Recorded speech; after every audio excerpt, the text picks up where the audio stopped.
Today I'm going to show you guys 5 things that I wish I knew in Terraria the first time I played it. So let's go. The first thing I'm going to show you guys is how to create a biome. I have pearlstone blocks here, and we need 125 pearlstone blocks in one area to change the background and turn it into a hallowed biome. So I'm going to put down the last blocks here, and now we're in a hallowed biome. The water has turned pink, for example. And what that's going to allow us to do is it's going to allow us to farm some of the enemies that are synonymous with the hallowed biome. And that's going to allow us to farm some key items that I'm going to show you about today in the next tip of this video. When you're making a hallowed biome, I also recommend putting more blocks than you need outwards, because I tend to find that the enemies prefer to spawn on pearlstone blocks. And specifically, the enemies that we're looking for, unicorns, spawn more often on the pearlstone blocks. So just do a little bit of a path outwards. Now, if you do this, you're probably going to end up turning your entire section that you're in into a hallowed biome. And if you don't want that to happen, then you're going to have to make sure you don't put it on sand, first of all, because as you can see, it's already starting to spread. And second of all, you're going to have to probably use the contaminator to fix it once you are finished with the area. You could do the same with all the other biomes in the game. Different biomes take a different amount of blocks. Now, corruption takes 300 blocks. Crimson probably the same amount. There might be a little bit of variation on the crimson. You'll have to have a look at that. But usually just put down enough blocks until the background changes into the biome that you're looking for. If you're in a town area like I am, because of your NPCs, make sure you put down a shadow candle so you dispel the peace of towns and allows enemies to spawn, and put down a water candle to increase spawn rate, and also make sure you use a battle potion to increase spawn rate even further. So the first enemies that are coming in are the pixies, and we need the pixie dust. This is one of the 2 ingredients that we need for tip number 2. And pretty much what we're looking for is pixies, and we're looking for unicorns. We're looking for unicorn horns, which are guaranteed from the unicorns. And we're going to combine the 2 of them together to make holy arrows, which are some of the strongest arrows in Terraria. While you're in the hallowed biome, you're waiting for unicorns to spawn, and unicorns will eventually start to drop unicorn horns. In fact, you're pretty much guaranteed it as a drop.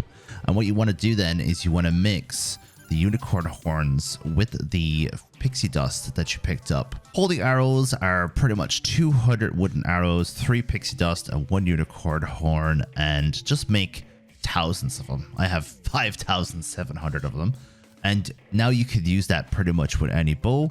Usually I like to use that with the Daedalus Storm bow, but if you use it with other bows, it can be just as effective. And let me show you. This is very effective against the mechanical bosses, particularly the destroyer. So I highly recommend using it for that. And pretty much you just spam holy arrows from the sky on top of the enemy. So just go like this, and it does a lot of damage. So my next tip is also in this biome, and that is that unicorns can also drop the blessed apple, which is one of the best items in the game for movement speed. Pretty much if you're fighting any late game boss, I'd highly recommend having the blessed apple, aka the unicorn mount, with you at all times. And you pretty much can just move left to right at a very high speed on a unicorn. Now, unicorns pretty much spawn mostly during the daytime. You will get some spawns of unicorns at night, but you're more than likely going to get it at the daytime. So when you get to the end of the day like this, it's better to go into a bed and skip time than standing in your biome, unless you want to fight some more of the other enemies that will spawn at nighttime in a hallowed biome. But I'm going to go get the blessed apple now, and I'm going to show you how good it is. When it comes to farming for the unicorn mount, just take your time. Look how fast this thing is. You're fighting pretty much any boss, Martian Madness, Moonlord, maybe even Empress of Light, and you're just constantly moonwalking backwards while you attack. And it does a double jump, of course. I'd recommend staying up high on this like sky bridge, for example, and just run. The only downside to the unicorn mount is the acceleration speed.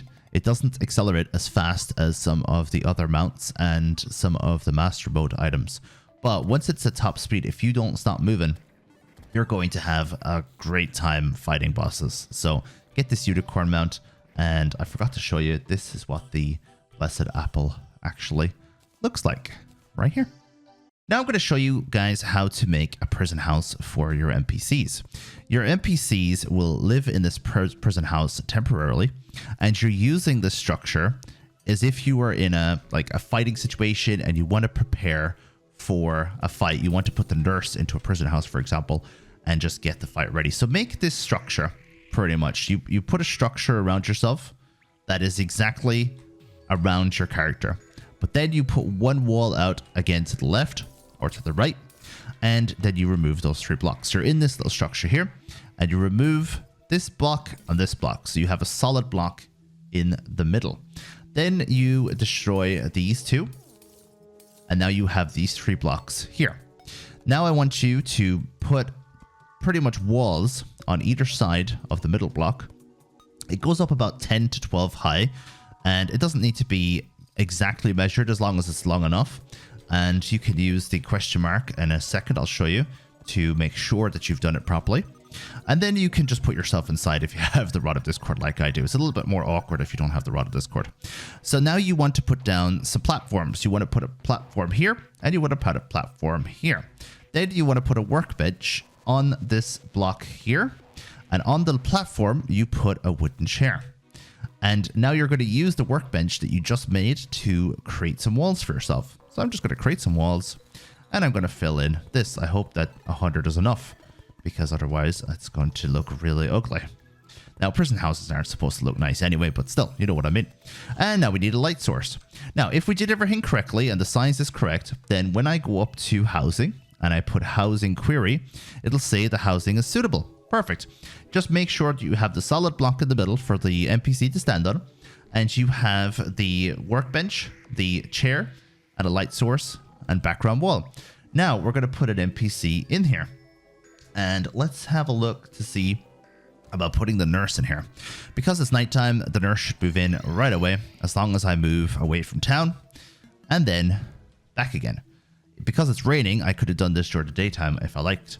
And there's the nurse, now all happy. Now her happiness level, she's on a very neutral level with me. She's not very, very happy. But if you could imagine that I'm about to fight a boss and I need to have her in a dangerous situation, like I need to have her up in the sky bridge, or I need to have her down in hell just so I can heal.